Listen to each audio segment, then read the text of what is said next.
program. Thailand has celebrated this year's Songkran festivities across the country, but has the government's investment in the festivities really paid off? Then a new scientific tool to improve water management and preserving the past through heritage homes. สวัสดีค่ะ I'm Nad Bunag and welcome to This Week with Thai PBS World. We hope you enjoyed the water fights and being able to spend some quality time with your friends and family over the Songkran holidays. The festival has attracted thousands of foreign tourists to Thailand, while the government itself has been trying to promote the festivities to boost tourism and increase the country's soft power.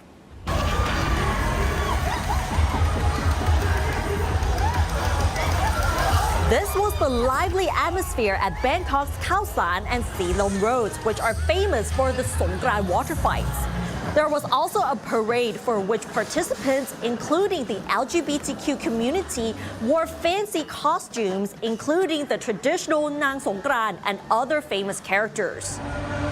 Many foreign tourists flocked to these locations and told reporters that they enjoyed the Songkran celebrations. At the same time, some of them also planned to travel to other provinces after Songkran, such as Phuket. Oh, it's a beautiful festival, isn't it? It's absolutely crazy. We're having so much fun. It is so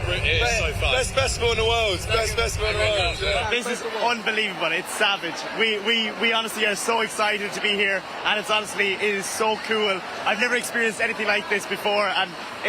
honestly, we're having so much fun. It's great in Bangkok. The water festival, love it. Love it. It's very good. The best. Very good. It's very nice. We didn't expect it to be like this big, and like that everybody is like doing it. Like it's very nice. It's all the time. Yes, my first time in Bangkok too. First time Songkran too. Nice. It's very beautiful here, I have to say. You're beautiful people, beautiful time. Have a great time here. In addition to the famous Khao San and Si Lom roads, the Maha Songkran World Water Festival was held at Sanam Luang near the Grand Palace. This became one of the biggest highlights of the Songkran festivities in Bangkok, which the Thai government has been trying to promote.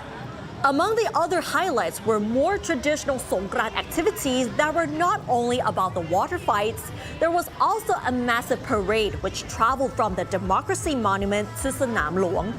This parade highlighted various elements of Thai culture, including a large group of Mawlam dancers, a 6-meter-tall Tom Yam Goong pot, and even a giant butter bear.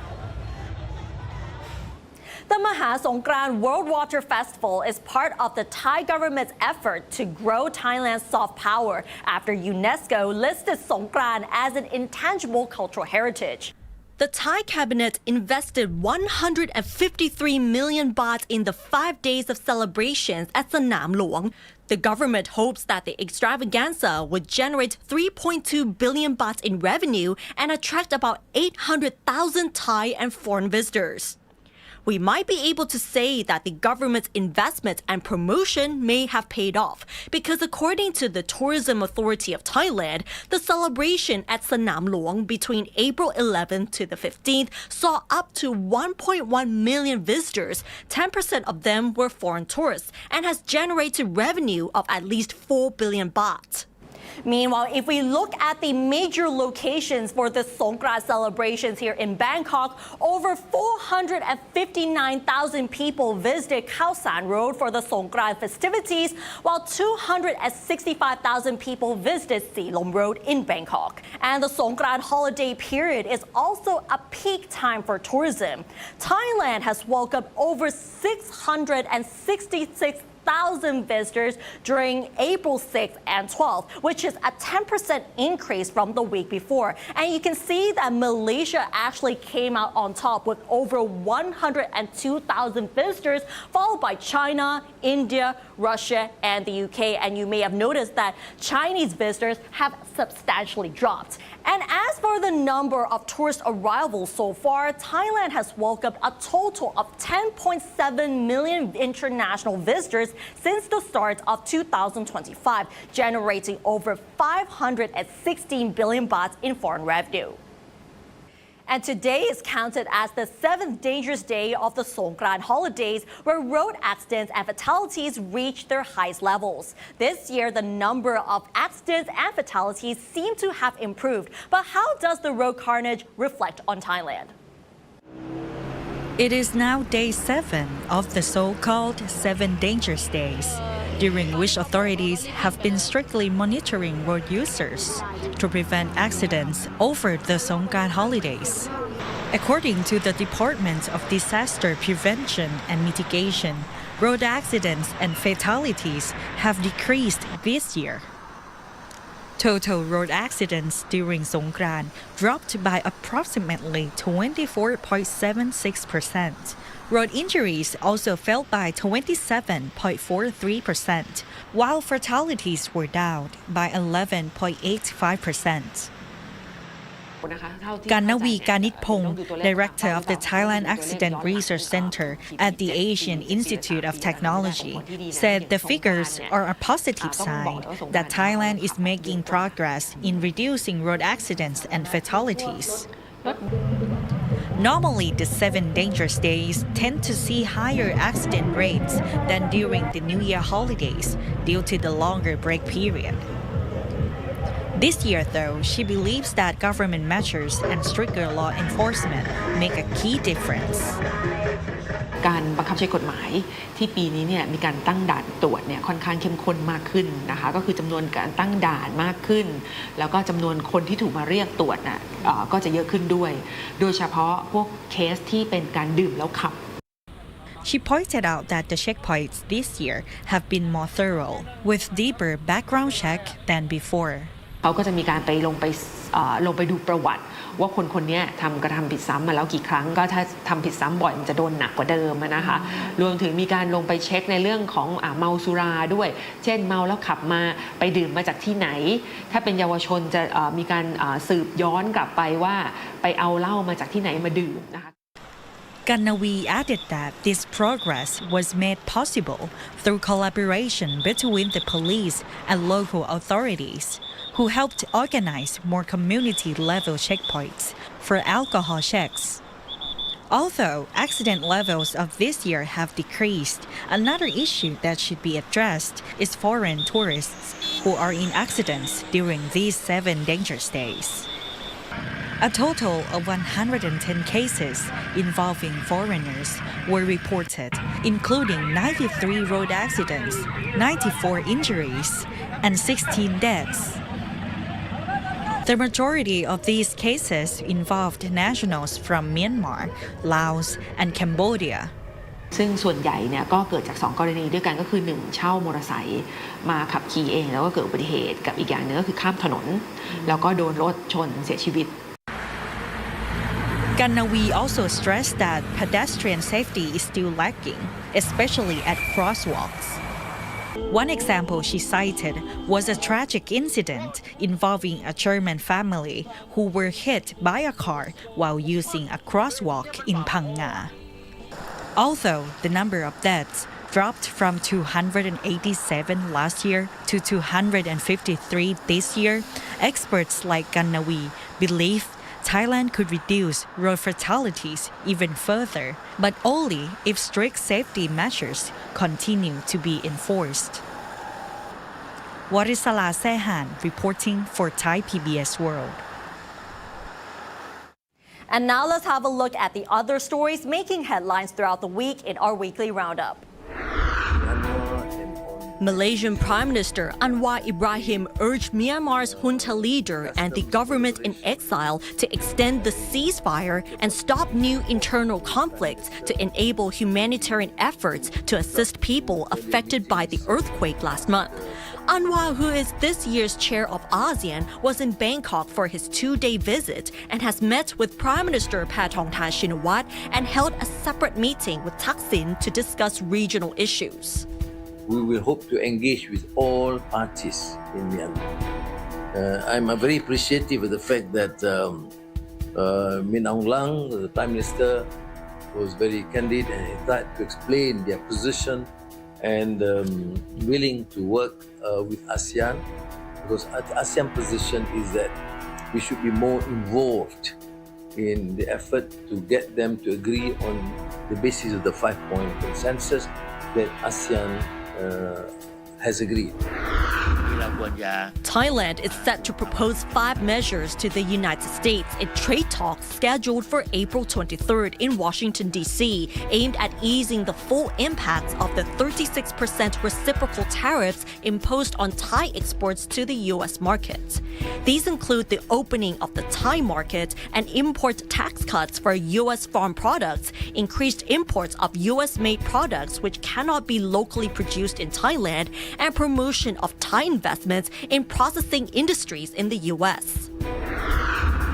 2 more bodies were recovered from the debris of the collapsed State Audit Office building yesterday evening, while Bang Sue police continue to interrogate witnesses, the injured, relatives of the dead, officials of the State Audit Office, and representatives of the contractors. As of today, 42 bodies have been identified and 50 other people are still listed as missing.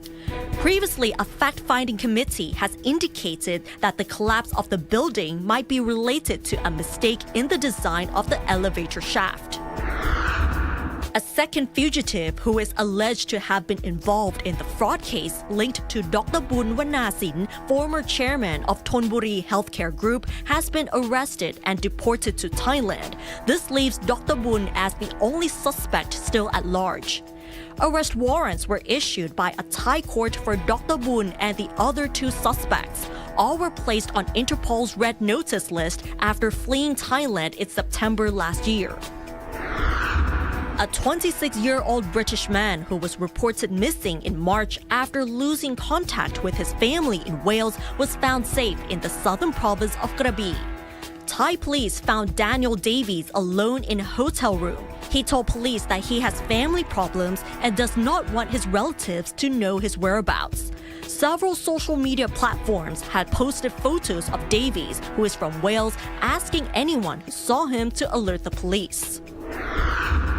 Moving on to water management, one of the key factors contributing to floods in Thailand is inadequate drainage. Now, a scientific tool offers the ability to forecast upcoming rainfall more accurately, allowing for better water management. A pilot example of this will be implemented at the Pa Sak Cholasit Dam in Lopburi province. Warisara Sahan has more details.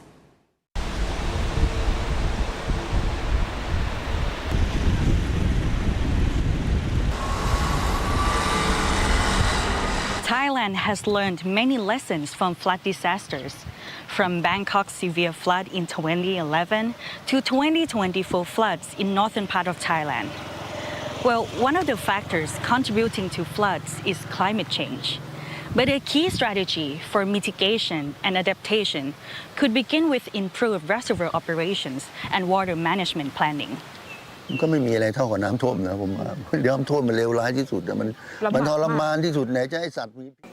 Kun Dang lives in the Satu community of Tharia district in Ayutthaya province, which was one of the worst hit areas during Thailand's devastating floods in 2011, which also contributed to widespread flooding in Bangkok. The community is located near the Rama Sek Dam and reservoir, key structures that receive water from 6 rivers in northern Thailand, upstream of Bangkok. The devastating floods were a wake-up call. With limited storm monitoring at the time, water management was ineffective. The Pa Sak Cholasit Dam, located in Lopburi province, was built to support the operations of Rama Sek Dam, helping to store or discharge water downstream to provinces like Pathum Thani, Ayutthaya, and Bangkok. It holds back one of the largest reservoirs in central Thailand, with a capacity of 960 million cubic meters. Unfortunately, it receives around 2,400 million cubic meters of water annually, which is far more than it can store. การบริหารจัดการเนี่ยมันถึงยากตรงที่ว่าปริมาณน้ำที่เกินเนี่ยต้องเปล่าอยู่แล้วเพราะว่าด้วยเหตุจำกัดของปริมาณน้ำที่มากนี่เองแต่จะปล่อยยังไงให้พื้นที่ตอนล่างเนี่ยได้รับผลกระทบน้อยที่สุดดังนั้นจึงต้องมีการเรียนรู้ว่าก่อนที่น้ำจะมาเนี่ยเราก็จะต้องทราบก่อนเพื่อจะได้ระบายน้ำส่วนที่จะมาเนี่ย Thada Sukhapunapan, a former executive advisor on hydrology, also noted that the dam's purpose goes beyond flood control. It was also designed for irrigation. The Pasak Dam regularly monitors water inflow during the rainy season and throughout the year. With climate change intensifying natural disasters, however, accurate rainfall forecasts and adaptive planning are becoming more urgent than ever. เพราะใน climate change เนี่ยก็คือเป็นสิ่งที่เกิดขึ้นสุดวิสัยที่เราอาจจะนึกไม่ถึงก็เรียกว่าเป็นสุดขั้วในอนาคตข้างหน้าเพราะฉะนั้นเราต้องรับมือกับเขาอย่างไรแต่เราก็เอาตัวอย่างของกรณีของปี2054เนี่ยเป็นตัวแบบในการที่จะพัฒนาว่าถ้ามันมาอย่างนั้นเราจะบริหารอย่างไรจะใช้การเทคโนโลยีอะไรบ้าง That's where the Adaptive Research Project comes in. It is a collaboration between JICA, Gesesat University, and Thai authorities such as Royal Irrigation Department. Adaptive is a JICA initiative designed to help Thailand develop long-term climate adaptation strategies. เพราะฉะนั้นโครงการร่วมกันเนี่ยก็คือนักวิจัยของไทยกับนักวิจัยของญี่ปุ่นเนี่ยก็จะมาแชร์ข้อมูลว่ามันจะเปลี่ยนแปลงในทิศทางใดในการที่จะเอามาประยุกต์ใช้แล้วเกิดประโยชน์สูงสุด In the past, the operation of the dam, whether to store or release the excessive water, relied on past flood experiences. Professor Ogi Taikan, special advisor to the president and civil engineering professor at the University of Tokyo, said the adaptive project could support Pasak Dam as a science-based decision-making data source. So we made a regional model to predict that future water cycle in Thailand or the Indochina Peninsula with a high spatial resolution. And also that using such a numerical model, we can tell if we change the reservoir operation, how that the floods in 2011, for example, could be eliminated or they're reduced. The Adaptive project builds on the success of the 2014 Impacti initiative and is aimed at integrating appropriate technologies and policies for climate change adaptation. It has now been included in Thailand's National Adaptation Strategy under the Climate Change Bill. Warisala Sehan, reporting for Thai PBS World.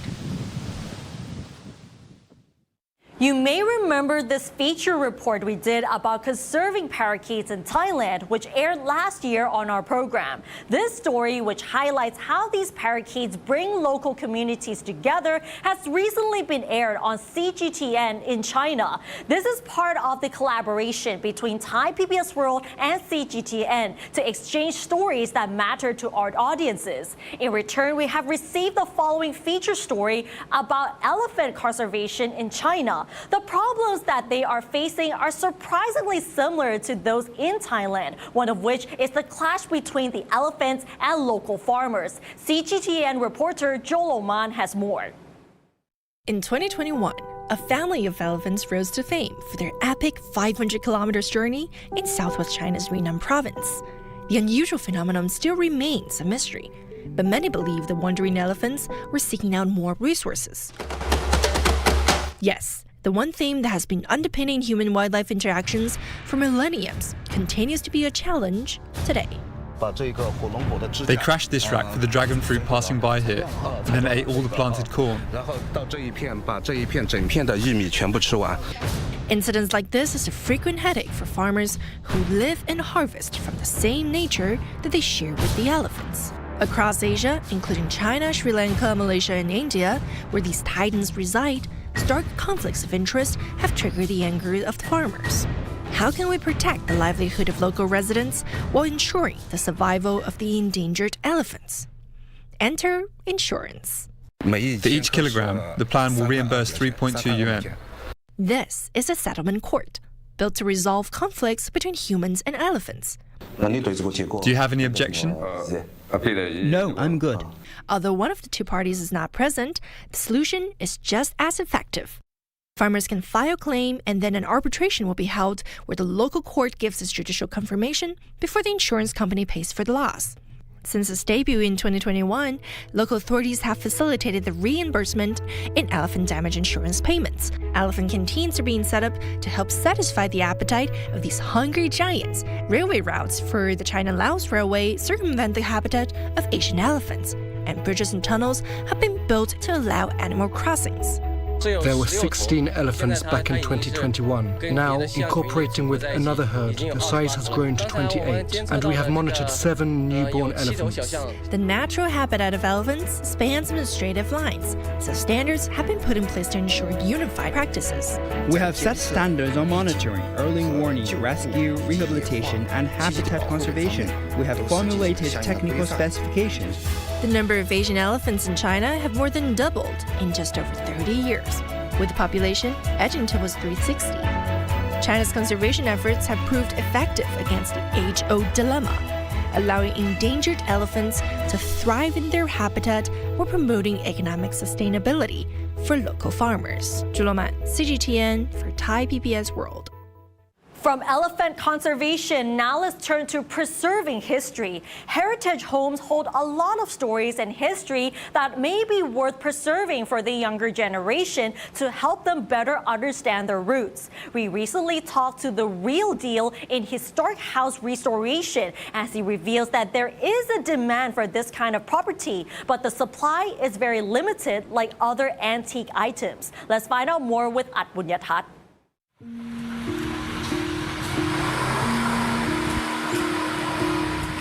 Constructed in the 1900s in a historic area of Bangkok, this colonial-style building underwent renovation in 2015 by Siriwat Mangkla Rangsi.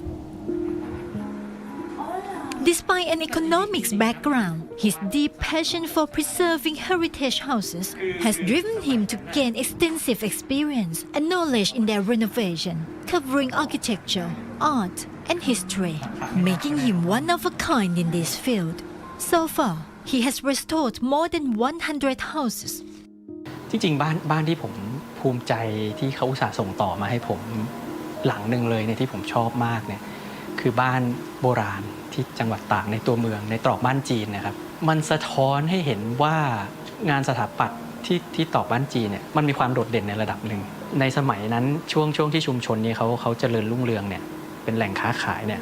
มะละแม่งยังเป็นเมืองหลวงของ British Burma อยู่อิทธิพลของงานจากฝั่งนู้นน่ะไหลเข้ามาที่ตากเยอะมาก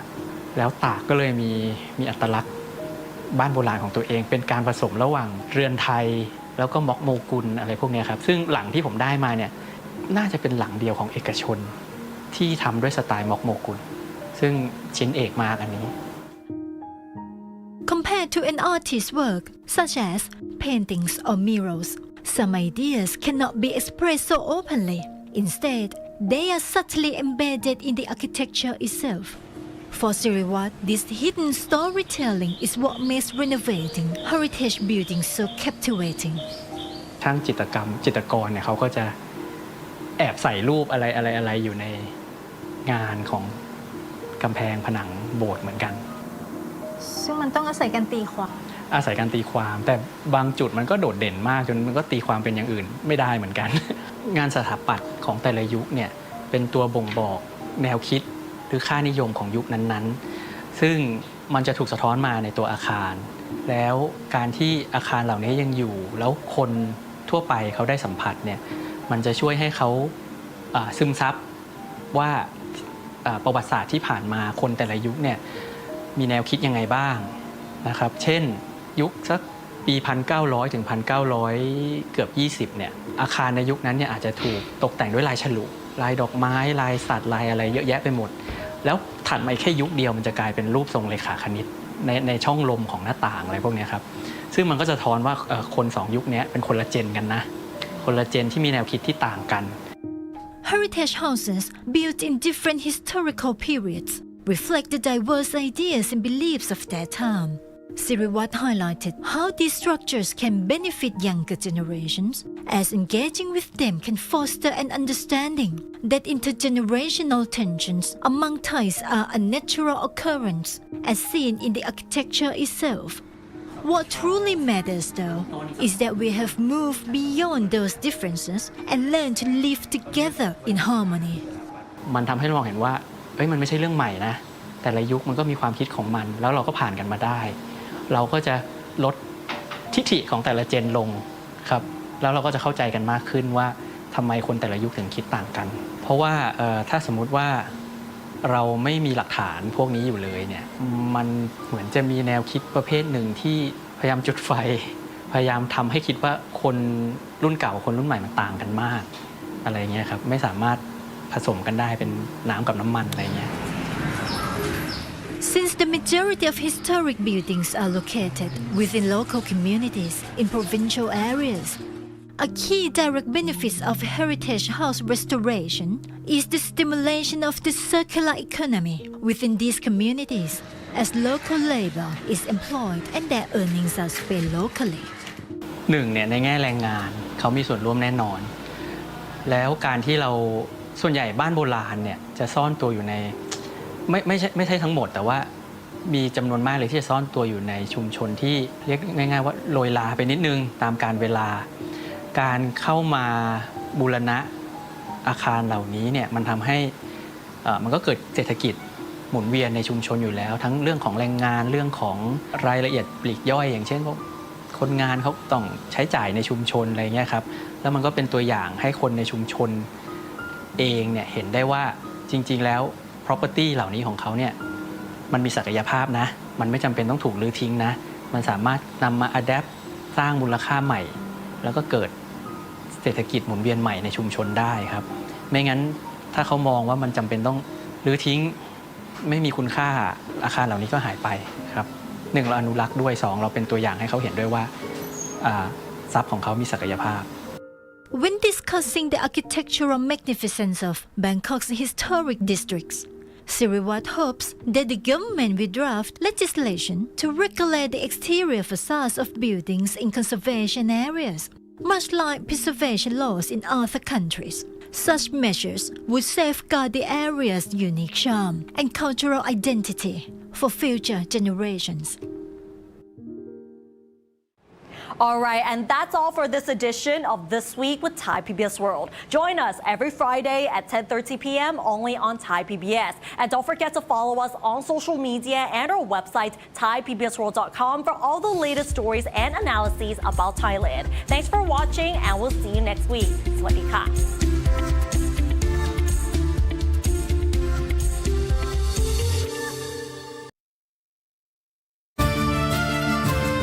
ภูมิประเทศคือยาวมากมันก็ทำให้ตัวว่าทำเองเนี่ยมันซอยย่อยเยอะมากเหมือนเราอยู่แยกจากกรุงเทพเลยที่นั่นมันก็มีความเด่นความสดของมันอยู่ทุนวัฒนธรรมจังหวะใหม่ปักใต้ก็อยากจะเปรียบเทียบจังหวะของภาคใต้เนี่ยน่าจะเป็นข้าวยำในความหลากหลายมันเป็นจุดเด่นมันคือเสน่ห์วัฒนธรรมถ้ารักษากันไว้แค่เราอะมันเป็นศิลปะที่ไม่มีชีวิตมุมมองซอฟต์พาวเวอร์คือมุมมองจากข้างบนลงข้างล่างรัฐต้องการสร้างซอฟต์พาวเวอร์เพื่อทำอะไรติดตามรายการฟังเสียงประเทศไทยเสาร์นี้ 17:30 น.ทางไทย PBS เราจะพาไปรู้จักกับอาชีพในฝันของเด็กรุ่นใหม่ในยุคนี้นะครับก็คือ